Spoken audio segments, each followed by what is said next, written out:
welcome to the special edition of Connecting Africa. I'm Eleni Jokos in the Bahamas. We are here to explore the growing trade links between Africa and the Caribbean, and there's so much to uncover.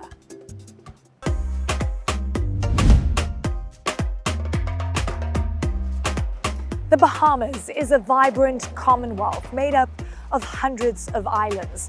Its layered and complicated history is deeply intertwined with Africa, dating back to the transatlantic slave trade. Fast forward to today, and it's estimated that 90% of the Bahamian population is of African descent.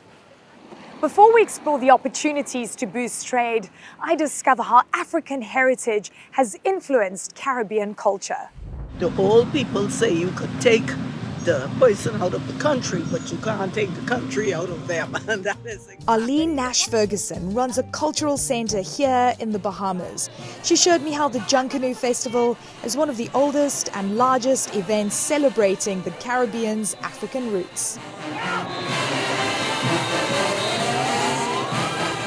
Okay, so show me how it's done. knees in and out. In and out. Oh, I see. I got it. Like you got it. I got it. Are you going to invite me to a Junkanoo Festival? Absolutely. Yes. I want to take a step back and just explain to our audience what is Junkanoo and the significance of Junkanoo. Junkanoo, the official definition is that it is the national cultural festival of the Bahamas. Junkanoo was started in the Bahamas by enslaved Africans who were determined, even in the most horrendous circumstances known to man, not to forget their history, their heritage, and the fact that no matter what the law defined them as, they were human beings. And so they stole away under cover of night to reclaim their heritage.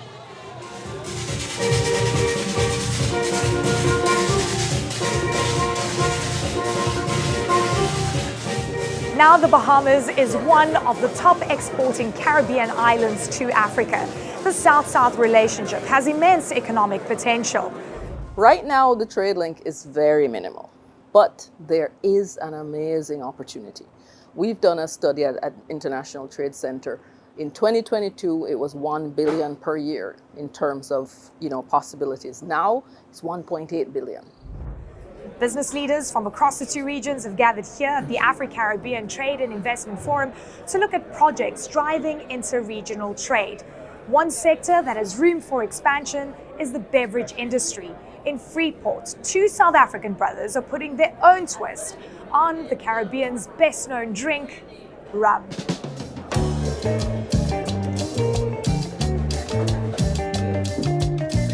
For South African brothers Gareth and Alan Bassett, making rum is an art rather than a science. It's kind of a renegade spirit. I mean, its history is associated with piracy and exploration and lack of rules. It's that one spirit where you can really play with it. Growing up as farmers, distilling was seen as a passion project. I was making rum and other alcohol out of a modified little pressure cooker in my kitchen, and it just turned out that what started purely as a hobby for me ended up tying into what Alan was wanting to do. In 2021, the brothers teamed up, took a risk, and opened the Bahamas Distilling Company in Freeport, Grand Bahama. How much are you producing right now? So we can do 3,000 bottles a month at the moment. We're running a smaller still than the big main stills. These are capable of around 40,000 bottles a month once they're fully operational. The small batch distillery makes 5 types of rum and a gin. So this is our tasting room. This is the fun part of the tour where we get to try all the products. I'm just checking, what is the time? Is it too early? What time is it? It's never too early. Yeah. And there's always rum for one more. There's always rum for one more. Okay, great. One of the ways that we get flavor in our rum is using natural yeasts from local fruit, and that's in the air all around us. So we use an open style ferment that creates really interesting flavors. Oh man, that's good. You like that? I do. That's really good. back in the main factory to towering stills imported from South Africa serve as a reminder of their dream to export rum back home. So where are these bottles going? Is it local consumption? Is it export? At the moment, a lot of it is local. We're looking at export. We've got things set up that we can export to the UK. I believe this year we should have it tied down that we'll be exporting to the US. And then eventually it will be lovely to be exporting back to our old home, and that will really feel like we've come full circle. That's the target. Why have you not done it as yet? Is it difficult to export to South Africa from here? No, I think we can make that happen. The reason we haven't done it yet is simply production. According to a 2022 report by the International Trade Center, Caribbean agribusinesses have the potential to export an additional $25 million worth of product to Africa. And it found that the alcoholic beverage sector has the most opportunity to tap into that unrealized potential. But the distillery's business concierge says it's been a slow process to make these trade deals become reality. If you look at the trade profile right now, it's really negligible in terms of what the Bahamas exports to Africa and what Africa exports to the Bahamas. Yeah. How do you increase and amplify this? I think the issue is that there has really been a lack of knowledge, right? A lack of information, a lack of education about what really exists between Africa and the Bahamas. The Bahamas doesn't have any reciprocal trade agreements with Africa at the moment. So it's going to have to be where we have to hit the pavement, make the connections, do the handshakes, and then get the product in front of our markets there. So it's policy right now that's actually holding you back. It's policy, it's about managing logistics, it's about the supply chain, it's about distribution channels and the rest of it. And these are all things that I think we're very capable of doing. Now that we've got a product, it's now about promoting this product and opening those markets for distribution. So how do we get these products to the African continent? Next, we discuss the need for open trade relations.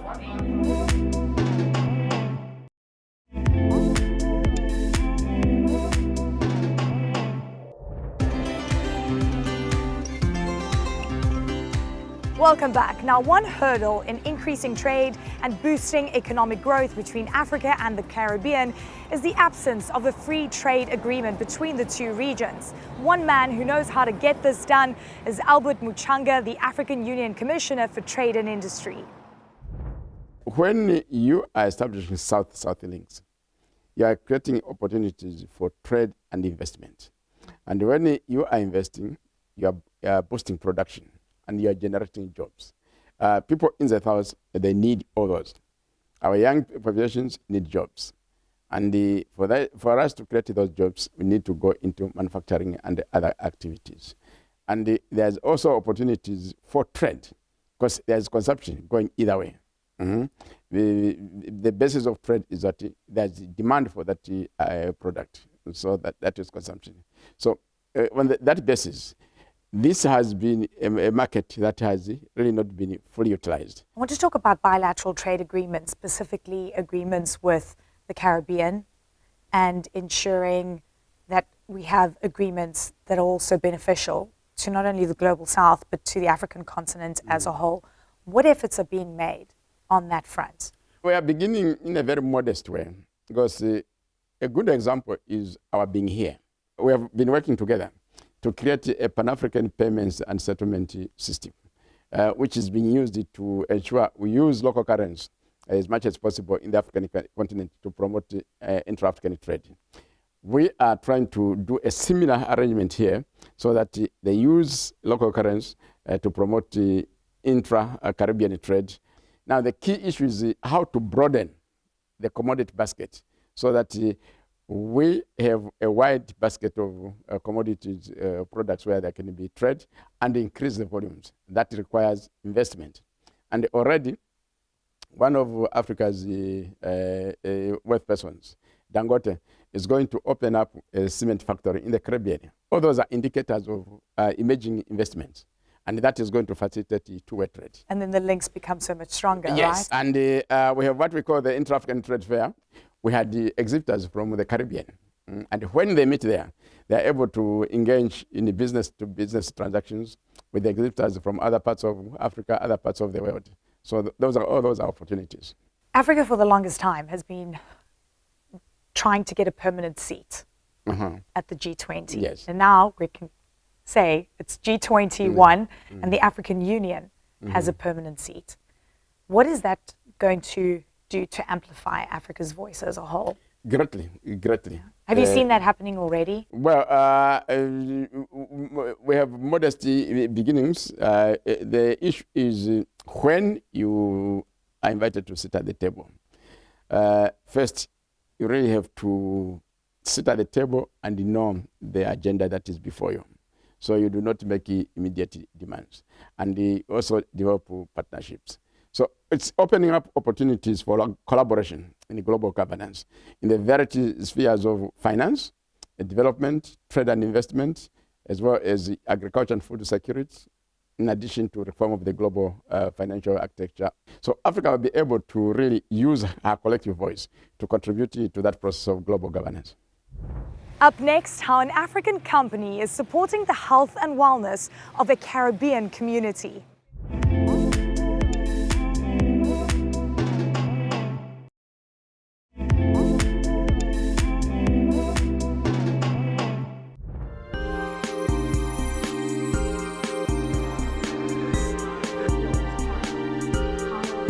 Welcome back to Connecting Africa. I'm in Nassau, Bahamas, at the Afro-Caribbean Trade and Investment Forum, where top leaders are looking at ways to transform economic relations between the two regions and also tap into unrealized trade potential.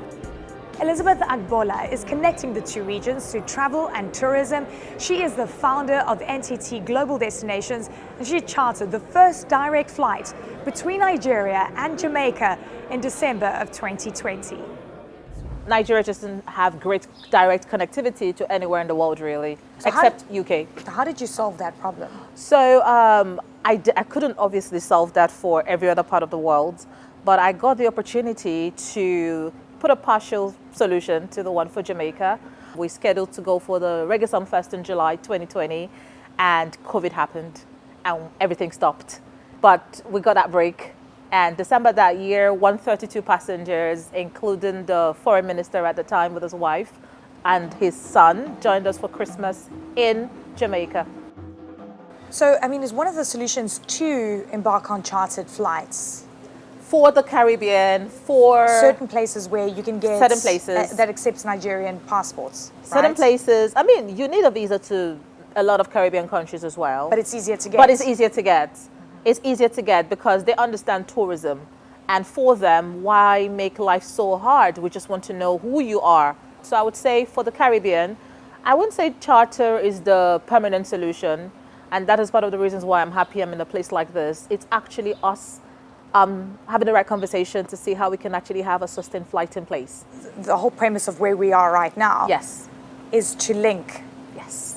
the Caribbean with Africa. With Africa, because that is what even... And they're focusing on trade. Exactly. But you're saying there's so much more. And without... Because trade can't happen if people Without aren't able people. to travel. Without people. And businesses being able to visit each other. Exactly. People, I mean, look at what I'm wearing. I've had a lot of people say to me they want this. How is it going to get here, please? I brought it here wearing it, and now people want it. That's how it is. Tourism is the greatest driver of trade. It moves it. And it also builds trust. How am I going to do business with you if I've not come to experience your country, eat your food, you know, see your way of life, and then I can trust you to give you my money? Opening more flight paths will increase the transportation of goods as well. In Ghana, our Africa correspondent Victoria Rubadiri visited a medical plant research center to see how it's supplying healthcare products to Barbados.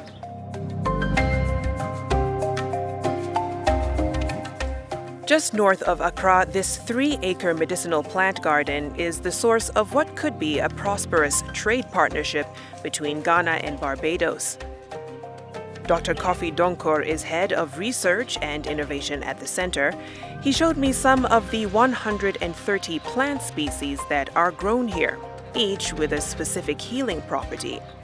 Have you managed to develop any products, and do they treat any specific conditions? One of these products for treating benign prostate hyperplasia, you find some of these plants also in the Caribbean. And it's not surprising because most of the people in the Caribbean have heritage in Africa. Despite being a more than 6,500-kilometer flight away, it was this heritage link that first drew Export Barbados to the work being done in Ghana.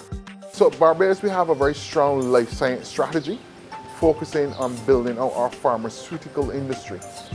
The Center for Plant Medicine became a natural linkage to move away from, as much as possible, from synthetic medicine, and to really look at how do we leverage our biological resources both as African people and as Caribbean people. The center says it produces 120,000 capsules every month, with a portion of those being sent to the Caribbean. Once the capsules arrive in the Caribbean, Export Barbados handles the distribution. Rather than bringing in the packaging, right, we did a wholesale, brought in the products, and now we're packaging through our local pharmaceutical companies at home. One bottle currently retails for $50, a cost Export Barbados hopes to bring down if they can overcome logistic hurdles. The cost of shipping from Ghana by air, that's about 60% of the cost. We're working on how do we drive these costs down. So a direct flight, for example, will help us be able to move a lot more food, a lot more medicine across the continent a lot quicker. For Export Barbados, this is just the start of an expanding trade relationship with Africa. Since we started this focus about 36 months ago, we've seen a double increase in our export numbers. Back in Ghana, the center says it plans to ramp up its capsule production to 360,000 per month if more investment is pumped into the program. How would you want to scale the production part of what you do beyond Ghana to the rest of Africa? Recently, we have acquired some few more facilities to enable us scale up our production to be able to meet the global demand. When we come back, why the Caribbean should be included in the conversation of the African Free Trade Agreements.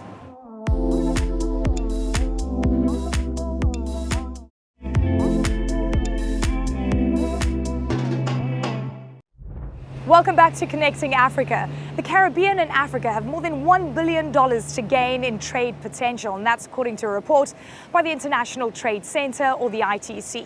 Pamela Coke-Hamilton is its executive director and playing a key role in fostering a regional trade relationship.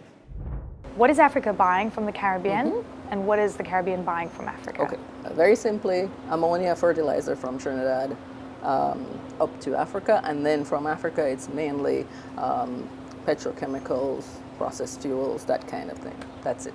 And that's it. And pretty much other than that, a few, agro-processed foods, a few consumer goods, but nothing major. Nothing major. Because when we talk about the opportunities here, are you thinking of scaling what we already export to each other?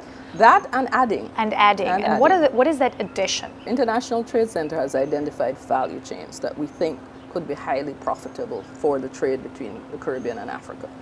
Metals and minerals, and of course that's already kind of taking place.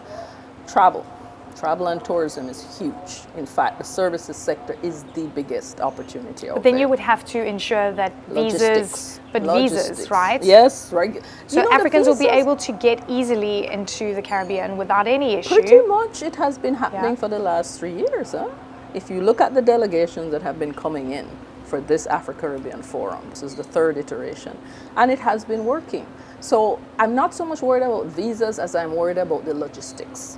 The travel logistics of getting here, because connecting to the region can be difficult from Africa and vice versa. But what we've started seeing is a lot more direct transit opportunities. So part of your report as well, it's showing that the share of African exports destined to the Caribbean has been declining since 2014, yes, but on the rise since 2020. Exactly. What kind of thing, the momentum can conversations here right now have in terms of implementing that reality? If I had my way, one would be for us to really begin to break down the potential of a free trade agreement. And I said, look, if we can negotiate as the Caribbean with Europe, we can negotiate with Africa. You know, and it's perplexing that that hasn't happened yet. It hasn't happened because we have not had the trade relationship with Africa that we had with Europe, because of the slave trade, because of how the terms of trade were established 400 years ago. You know, so our trade has always been to London for the Caribbean, or to, you know, Europe, and Africa's trade has also always been to Europe, never between the two, because that's not how it was established. So the idea is the triangulation now needs to take place. We can build on both our EPA and their EPA to enter the European market. So we can also do joint cumulative exports under these agreements. We can also take advantage of the African Continental Free Trade Area and the opening up that's taking place within Africa to actually begin to tap into the opportunities there. Is there something that should be looked at quite seriously to include the Caribbean in the African Continental Free Trade Area? The fact that this, according to President Orama and others, is the Caribbean is the 6th region of Africa. We're not on land, but we're the 6th region of Africa, just a little part away. Yeah. I always tell people that we're actually a geographical anomaly, because if you look at the Caribbean, we don't fit, you know, culturally or otherwise, within where we're spaced. With your immediate neighbors, precisely, frankly. Yes. Precisely, you know, so in a sense, they're right. This is the 6th region of Africa. And yes, we could become part of that AFCFTA. Why not? The one thing I've been thinking about being here is, you know, Africa is trying to seriously integrate. Yes. Should we be focusing more on African integration than looking at outside markets? I believe that they're not mutually exclusive. That the same energy that is going into building that intra-Africa trade is the same energy that can be used to pull the Caribbean in. So it's not taking away in any way from that intra-African agenda. What, in my view, it's actually complementing it and taking advantage of an opportunity that we see right now in terms of how Caribbean trade is beginning to expand. So it's even in our interest to help promote intra-African trade, because that works for us, both in terms of tariffs, non-tariff barriers, and all the logistics that go in terms of entering Africa. Well, that's it for this month's Connecting Africa, coming to you from the Bahamas. From me, Eleni Jokas, until next time, let's keep on connecting.